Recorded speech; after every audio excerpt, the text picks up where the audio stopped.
कृष्ण कृष्ण हरे हरे हरे राम राम राम हरे हरे हरे कृष्ण कृष्ण कृष्ण हरे हरे पुंडलिकावर विठ्ठल श्री ज्ञानदेव तुकाराम पंढरीनाथ भगवान की जय माऊली ज्ञानेश्वर महाराज की जय जगद्गुरु संत तुकाराम महाराज की जय शांती ब्रह्म एकनाथ महाराज की जय सद्गुरुनाथ सच्चिदानंद श्रीपाद बाबान की जय सद्गुरुनाथ सच्चिदानंद रामदास बाबान की जय सद्गुरुनाथ सच्चिदानंद पांडुरंग दान की जय अवधूत चिंतन श्रीदेव दत्त गोपाल कृष्ण भगवान सब संतन की जय।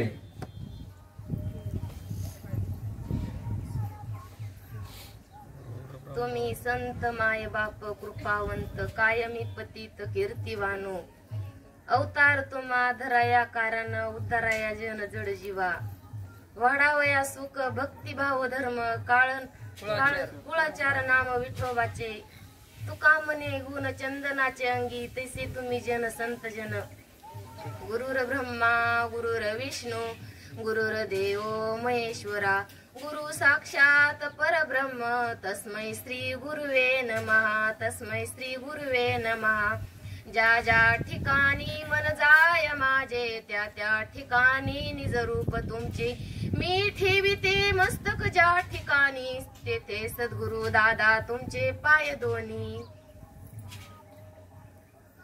काय प्रवचन कीर्तन म्हणजे काहीच येत नाही बरं का, फक्त सद्गुरूंचा निरोप तुमच्यापर्यंत पोहोचवायचा आहे म्हणून आणि दादा भाऊंची इच्छा म्हणजे मला वाटत पण नव्हतं, म्हणजे आता इच्छा नव्हती पण आता भाऊंची इच्छा असल्यामुळे दोन आता दिंडीचं 10वं वर्ष आहे आणि आजचं आता मी तर माझ्या मनात सकाळपासून म्हणते की आज गेवरायचे उद्या गेवरायचे सगळे जातील मग आपल्या दिंडी म्हणजे नाही का सगळ्यांच्या छायेखाली सगळं होत असतं फक्त म्हणजे काय असं ती सद्गुरूंचं पण मला असं माझ्या अंतकरणाला तळमळ वाटत होती की ते जाणार आहेत म्हणल्यावर म्हणजे लगेच थोडस हे वाटतं आणि घरी जायचंय आता दिवस जवळ आले की घरची आठवण येते आणि जोपर्यंत आहे तोपर्यंत नाही दिंडीत जायचंय दिंडीत किती आनंद वाटतो किती यायचं म्हणले किती तळमळ असते पण ते नाही सगळे सद्गुरू दादा पूर्ण करतात आणि आपल्याला आपण सगळेजण माहेराला म्हणजे आपल्या पांडुरंगाच्या दर्शनाला चाललोय पण आपण जर तेवढे भावाने जर त्यांना जर पांडुरंगाला पाहायचं असलं ना विश्वासाने भावाने तिथपर्यंत जायचं असलं तर पांडुरंगच आपल्याला जाग्यावर दर्शन येतो फक्त आपण भावाने तिथपर्यंत शरण गेलं पाहिजे पांडुरंग जाग्यावर आता काय म्हणते तिथं दर्शनाला पण ही वारी म्हणजेच आपलं खरंच पांडुरंगाचं दर्शन चाललेलं आहे बरं का दररोज आपण ऐकतोय चिंतनाला बसतोय हेच आपलं खरं पांडुरंगाचं दर्शन आहे म्हणजे दादा काय सांगा म्हणजे मला दादांचं कसं वाटतं की संत कशासाठी आपल्याला ज्ञान देतात आणि सगळं सांगण्यासाठी कुठं पांडुरंग आहे कुठं काय ते सांगतात आणि तुकाराम महाराजांचा अभंग काय घेतला की खरंच संत काय असतात खरंच संतांची किंमत नाही कळू शकत संत सर्वांगीण गुणांना संपन्न झालेला असतो आणि या आपल्या आज्ञानी जीवाचा उद्धार करण्यासाठी संत जन्माला येत असतात। आताच भाऊंनी सांगितलं राजभाऊंनी सांगितलं दादांचे अनुभव कसं ऐकावं वाटायचं काय त्यांचे अनुभव असं वाटायचं संपूच नाही म्हणजे अनुभव असले ना मला तर दिंडीत यायची खूप म्हणजे माझा एक अनुभव सांगते दिंडीच्या 8 दिवसापूर्वीचाच अनुभव सांगते दिंडीत खूप इच्छा असते आणि आपल्याला वारंवार सतत संत जागे करतात बरं का आपण साईडला जर गेलो ना संत बरोबर जागे आणतात आणि ते कशाच्याही रूपात आपल्याला जागे आणतात जर थोडं जर मन बाजूला गेलं ना तर की भांडी घासायला पाणी घ्यायचं होतं बेलर भरलेला होता आणि त्यातला टपात पाणी घ्यायचं होतं आणि त्याच्या शेजारी इतका मोठा नाग होता खूप मोठा नाग होता ती लगेच आला दिसलं मला पुढे की लगेच मी दादांचं नामस्मरण चालू केलं आणि अण्णांना आवाज दिला की मला ती खरंच दादांच्या रूपात मला तो सांगायलाच आला असं की अगं तो बाई किती कडक म्हणजे तू काम करती म्हणजे कडकडकणा परत करती पण तो सांगायला आला असं की तुझं आयुष्य किती दिवस राहिले नाम साधना करा तुम्ही आयुष्य किती दिवस राहिले फक्त जर तुला आज ठेवायचं नसतं तर तू एका क्षणात म्हणलं तरी गेली असती आणि तू जर कितीही कामधंदा करायला माझं करत असलं तरी आज जर काही झालं असतं तर 3-4 लाख रुपये पुरले नसते म्हणून त्याच्या रूपात मला दादांनी सांगावं की तुम्ही काय करा म्हणजे त्याच्यापासून चिंतन करा नामस्मरण म्हणजे त्याच्या रूपात आपल्याला सांगायला आलं म्हणून खरंच आपण नामाला नाही बरं का विसरायला पाहिजे आणि तिथपर्यंत भावाने जर गेलं ना आपल्याला कुठं पण दादा साक्षात दर्शन देतात फक्त आपण त्याला विसरायला नाही पाहिजे आणि अंतकरणात आपल्याला थोडं काय झालं का शाळेत जर थोडा एक दुसरा पहिला दुसरा नंबर आला की लगेच आम्ही असं अहंकाराने वागतो, तसं आपल्याला दादा आपल्याला प्रत्येक वेळी क्षणोक्षणी दर्शन देतात, क्षणोक्षणी सांगतात की नाही गर्वाचे घर खालीच असतं बरं का. आणि खरंच आपण दिंडीत एवढं चालतोय होतोय किती प्रेमाने हो, आणि किती लोक सगळीकडे किती गावचे लोक असते, एक गावातले लोक जर असले ना तरी जमत नाही, किती थोडे लोक असले तरी एवढं म्हणजे प्रेम जिव्हाळा राहत नाही. आपण किती सगळे गावचे लोक जर मोजले तर किती गावातले लोक असतात आणि सगळे एकत्र मेळाव्याने चालतात, खूप आनंद वाटतो. आणि हेच आनंद खरं आपल्याला टिकवायचा आहे बरं का, आणि शेवटपर्यंत टिकावं. किती तळमळ असती महात्म्यांची, किती तळमळ असती. म्हणून मला तुकाराम महाराजांचा खूप हे अभंग खूप आवडतो. खरंच त्यांच्या अंगात चंदनासारखे गुण असतात आणि त्यांच्यासारखं म्हणजे खूप आनंद वाटतो असं यायचं म्हणलं तरी. आणि दादाभाऊची पण किती तळमळ असते आणि संत असेच असतात बरं का, नाही समजून त्यांच्या अंगातले गुण नाही, पण आपण खरंच जाणलं पाहिजे. दादा म्हणायचे का व रात्रीच भाऊंनी किती भारी आपल्याला भाऊंनी सांगितलं की दादा म्हणायचे की हेच लेकर त्यांनाच आधी जीव घाला. मग तसंच महात्म्याचं कामच तसं असतं बरं का. आणि महात्मा असाच असावा, असं परत दुसऱ्या दिंडीत गेलं ना नाही असं आपल्याला महात्मा बघायला भेटणार. शेजारीच आपण चालत होतो तर तीच लोक म्हणत होती की ह्या दिंडीसारखं 2-2 लेनची लाईन करा आणि या दिंडीसारखं आपण चाला. म्हणजे इतकं नियोजनबद्ध असतं. ही कुणाची कृपा असते? भगवंताची, दादांची कृपा असते बरं का. आणि ती पाठीशी जर असते ना आपल्याला कुठंच काही कमी नाही. तू भिवू नकोस, मी तुझ्या पाठीशी आहे असं स्वामी समर्थ नाहीत का सांगत, तसेच आपले दादा आहेत. आणि प्रत्येक आता कोण कोण कसं म्हणतं की आम्ही या देवाचं करतो त्या देवाचं, मग 2000च्या नोटमध्ये 10ची नोट येते, 20ची नोट येते, 50ची, सगळ्या नोटा येतात. आणि मग तसं 2000ची नोट म्हणजेच आपलं नामस्मरण आहे, फक्त त्याला विसरायचं नाही. आणि त्याला भावाने जर शरण गेलं ना नाही तुमचं सक्सेस 100% पूर्ण काम होणार. फक्त आपण भावाने शरण गेलं पाहिजे आणि विश्वास तेवढा पाहिजे. जरी इकडं तिकडं जरी सगळ्यांच्या जीवनात दुःख येत असतं बरं का, आणि सुख दुःख माणसाला पाहिजेच बरं का. म्हणजे दुःख आल्याशिवाय नाही परमार्थाची किंमत कळू शकत. त्यामुळे दुःख येतच असतं आणि दुःखाला सामोरं जायचं. ज्याचं त्याचं कर्म असतं बरं का. असं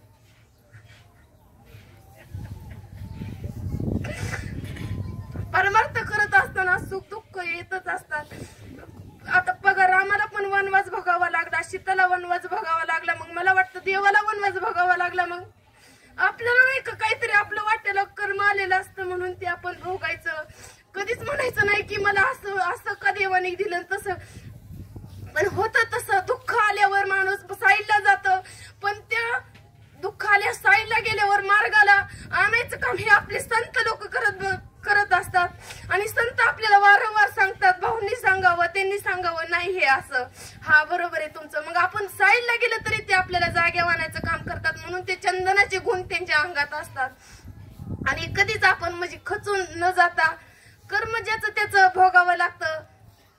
आणि कर्म जरी आलं वाट्याला तरी ते आता पहा माऊलींना तर किती त्रास झाला, म्हणजे लहान वयातच इतका त्रास झाला, मग त्यांच्या इतकं तर आपल्याला नाही. म्हणून त्यांचं असताना काय असन ती भोगत म्हणजे आपण आपला.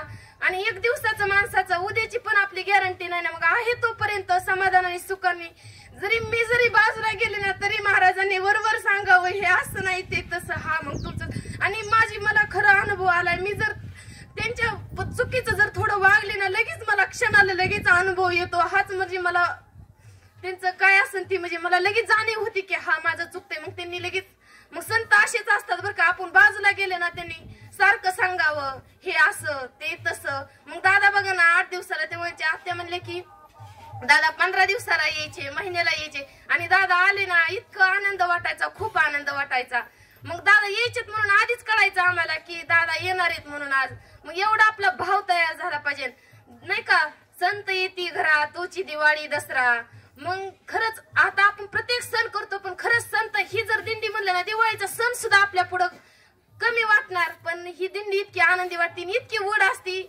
मला तर घरनं वाटतं म्हणजे येईपर्यंत वाटतच नाही मी येईन म्हणून. नुसतं घोकायचं पण काय माहिती सक्सेस होतंय का नाही म्हणून. पण नाही, आपल्या भावाने जर आपण तिथपर्यंत हे असल्यावर आपली दादांना पण काळजी असते बरं का. म्हणजे मला वाटतं दादांना पण काळजी, दादा पण आपल्याला घेऊन जातात. कसं नामस्मरण करून आपण कपडे धुवायला जर दगड जरी असा खरबोडा असला ना, कपडे धुवून असा मऊ होतं, तसं आपलं चिंतन आणि अंतकरण मऊ लीन नम्रता तयार होती. मला पण खूप राग यायचा बरं का. माझ्या अंगी पण खूप वाईट गुण होते, पण ती नामस्मरणाने बरोबर वाईट गुण बाजूला जातात आणि चांगले गुण आपल्या अंगी रूप होतात. आणि खरंच संतांचं जे सांगतात ना, मग खरंच त्यांच्या ह्याच्यानुसार जर खरं म्हणजे परमार्थ जर चालू ठेवला ना, नाही आपल्याला दादा काहीच कमी करून देणार नाहीत. आणि ताईंची पण खूप म्हणजे आठवण येते ताईंची. त्यांची पण थोडी सेवा करायला भेटली, पण जास्त नाही भेटली. पण ताई खरंच दादांच्या रूपात कधी कधी दर्शन देतात. ताई म्हणतात नाही बरोबर आहे, असंच चाललंय, असं फक्त भावाने तिथपर्यंत शरण जा आणि चिंतन. एवढंच बोलून थांबते. बोला पंढरीक वरदेव हरी विठ्ठल श्री ज्ञानदेव तुकाराम पंढरीनाथ भगवान की जय. सद्गुरुनाथ सच्चिदानंद श्रीपाद बाबान की जय. सद्गुरुनाथ सच्चिदानंद रामदास बाबान की जय. सद्गुरुनाथ सच्चिदानंद पांडुरंग दादान की जय. संगीता माईन की जय. धन्यवाद ताई. काय असतं ते जास्त बोललो तर त्याची मजा कमी होईल महाराज, पण काही वेळेस बोलणं पण आवश्यक असतं. जसं दादांनी एवढं मोठं कार्य केलं महाराज, पण हे पाठीमागची जी मंडळी असते ना सांभाळणारे, त्यांचा त्याच्याही पेक्षा मोठा वाटा असतो. कारण कुटुंब सांभाळणं हे आपल्याला काय वेगळं सांगायची गरज नाही. सगळ्या जबाबदाऱ्या सांभाळायच्या, घर सांभाळायचं.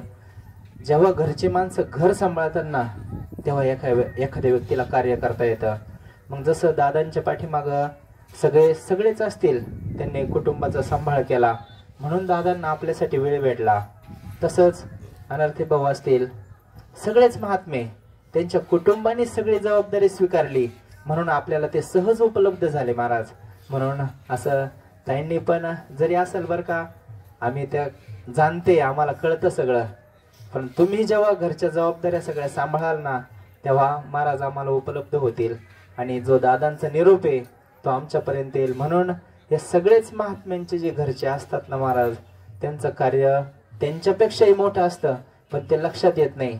पण आपण इतकेही काही अडाणी नाही का आपल्यासारख्याचे ते लक्षात येऊ नये.